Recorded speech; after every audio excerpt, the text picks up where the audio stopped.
Sir ये तासुर क्यों सामने आ रहा है कि हवाओं का रुख जो है वो नून लीग की जानिब से? क्या आप भी इस बात से एग्री करते?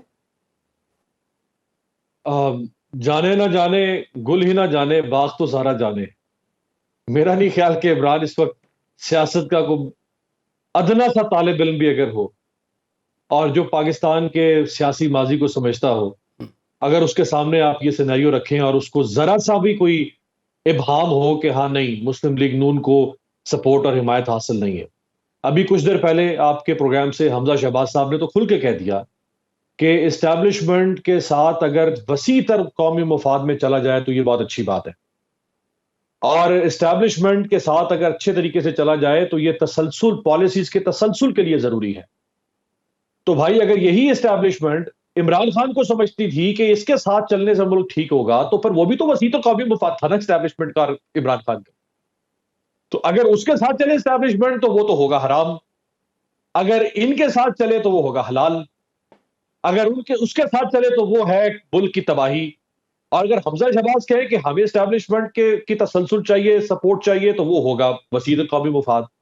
तो भाई वो जो इकबाल ने कहा था ना, एक्सेप्शनली तमाम सियासी जमातों की बात कर रहा हूं, सिर्फ अब ये मैं नून लीग की नहीं कर रहा, तमाम सियासी जमातों की। वो जो इकबाल ने कहा था ना कि खुद बदलते नहीं कुरान को बदल देते, हुए किस दर्जा बेतौफीक, हुए किस दर्जा फकीहान हरम बेतौफीक। ठीक। तो हमारे सियासतदान जिस तेजी से सियासत की तारीफ को तब्दील करते हैं, पॉलिटिकल सिनेरियोस को डिफाइन और फिर रीडिफाइन करते हैं अपने मुफाद के लिए, और फिर उसको वसी तर कौमी मुफाद का नाम देकर लोगों के ऊपर थोप देते हैं। ये साबित करता है कि हमारा जो सियासी तबका है, देखिए दूसरा तबका तो उससे क्या शिकवा किया जाए, क्योंकि ये जब तक तबका अपने आप को चारे के तौर पर पेश करता रहेगा, जब ये तबका इक़्तिदार के लिए फौरी तौर पर लपकेगा कि किसी तरह कुर्सी इक़्तिदार पर हम पहुंच जाए और हमें सब कुछ रौंद कर भी गुजरना पड़े। मैं अगेन कह रहा हूं कि किसी एक जमात की बात नहीं कर रहा, ये क्रॉस दी बोर्ड सारी पॉलिटिकल पार्टी की हालत है पाकिस्तान में। तो लेकिन फिर अमीर अब्बास शिकवा साहब, किससे अगर करेंगे सब लोग? कुछ ही पता है, सब कुछ अयां है, जाने ना जाने गुल ही ना जाने बाग तो सारा जाने है, तो फिर ये बिलावल ने ये क्यों कह दिया कि 8 फरवरी को पाकिस्तानी अवाम सरप्राइज देगी? तो कैसा सरप्राइज हम एक्सपेक्ट करें 8 फरवरी को? मेरा ख्याल है वो बिलावल साहब अपने कॉन्फिडेंस का मुजाहरा कर रहे हैं। बहरहाल एक मुकाबला है, घोड़ा घास से दोस्ती करेगा तो खाएगा क्या। उन्होंने भी मुकाबला करना है आखिरी दम तक। वो ये तो नहीं अपने वोटर के सामने रखेंगे कि हम हार गए और नवाज शरीफ वजीर आजम बन गया, तो फिर तो इलेक्शन की भी कोई जरूरत नहीं है। तो उन्होंने आखिरी दम तक अपना कॉन्फिडेंस, स्पोर्ट्समैन स्पिरिट का मुजाहरा करना है, अपने वोटर्स को कहना है कि नहीं हम ही जीतेंगे। लेकिन ये वो भी जानते हैं कि उनके लिए शायद कोई राइट। गुंजाइश इस वक्त नहीं है। गुंजाइश नवाज शरीफ साहब के लिए ही पैदा हो चुकी है। और जैसे साहब साहब फरमा रही थी कि जो नवाज शरीफ साहब के लिए बंदोबस्त हुआ है, भाई ये सारा कुछ अगर करना ही था। अब रजवाना साहब बैठे हैं, मेरा ख्याल है ये मोतबर तरीन और सीनियर सियासतदानों में से हैं।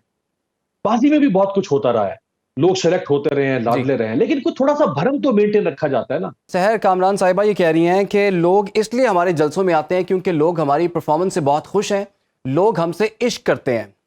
एग्री करते हैं आप? अब मुश्किल है, वो खैर कह सकती हैं, उनका राइट है अपनी पार्टी की खूबियों को बयान करना, लेकिन ऐसा इतनी अच्छी भी कारकर्दगी नहीं है सिंध में। हाँ जरूर कुछ सिलेक्टिव प्रोजेक्ट्स प्रोजेक्ट्स की हद तक जरूर अच्छे बनाए हैं इन्होंने, लेकिन अगर आप ओवरऑल सिस्टम की बात करें तो आप इधर से दाखिल हो जाएं, सादकाबाद क्रॉस करें ढेर की घोटकी से, और उधर से आप डेरा गाजी खान वाली इस तरफ से एंटर हो जाएं सिंध में, आपको फर्क बिल्कुल पंजाब से जैसे ही आप सिंध में दाखिल होते हैं आपको फर्क नजर आ जाता है। वाज़ेह फर्क कि यार ये कोई और दुनिया है और ये कोई और दुनिया है। अब हो सकता है वो हमारी आंखों का धोखा हो, या हो सकता है ये मतलब कोई हमारे, हम अपना फॉल्ट कह सकते हैं। हम चलिए ये नहीं कहते कि इन्होंने कोई काम नहीं किया होगा। आप जैसे ही एंटर होते हैं, आप लोगों के हाथ पकड़े, इमरान सनाउल्लाह साहब, लोगों के हाथ पकड़े सिंध के आम आदमी का, और हाथ पकड़ के जरा टटोले हाथ पे, उसके हाथ में आपको खुरदरापन नजर आएगा, महसूस होगा कि इस शख्स की जिंदगी किस तरह पत्थर कूट कूट के गुजर रही है। आप लाड़काना के अस्पतालों में जाके हालत हजार देखें, नवाब शाह जहां से जरदारी साहब का ताल्लुक है, आप वहां के हेल्थ केयर सिस्टम को और वहां के स्कूल के सिस्टम को उठा के देखें। ये जब भी बात करेंगे पीपल्स पार्टी वाले, ये 3-4 प्रोजेक्ट्स बता देंगे आपको कि हमने एनसीआईवीडी बना दिया सक्कर में, हमने कोई 2-3 और प्रोजेक्ट्स बता देंगे। लेकिन जितना अरसा इनका हुक्मरानी का रहा है, 15 साल कंसेक्यूटिव अनइंटरप्टेड, दुनिया में दुनिया में इमरान सनाउल्लाह साहब किसी एक एडमिनिस्ट्रेटिव यूनिट के ऊपर 15 साल कंसेक्यूटिव किसी एक पार्टी की हुकूमत, ये शायद वर्ल्ड रिकॉर्ड टाइम कर दिया है।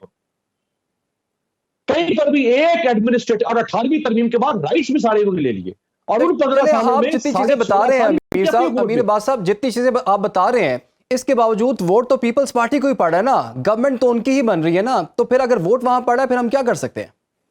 अब बिल्कुल ठीक है, हमारे साथ आंखों पे है, हम क्या कह सकते हैं, हमारे साथ आंखों पे अगर लोग इनको वोट दे रहे हैं, हम तो कुछ नहीं कह एक सकते, विजिट लेकिन मुझे हम कराना एनालाइज तो कर पड़ेगा सकते अमीर हैं अब्बास उसको। साहब को।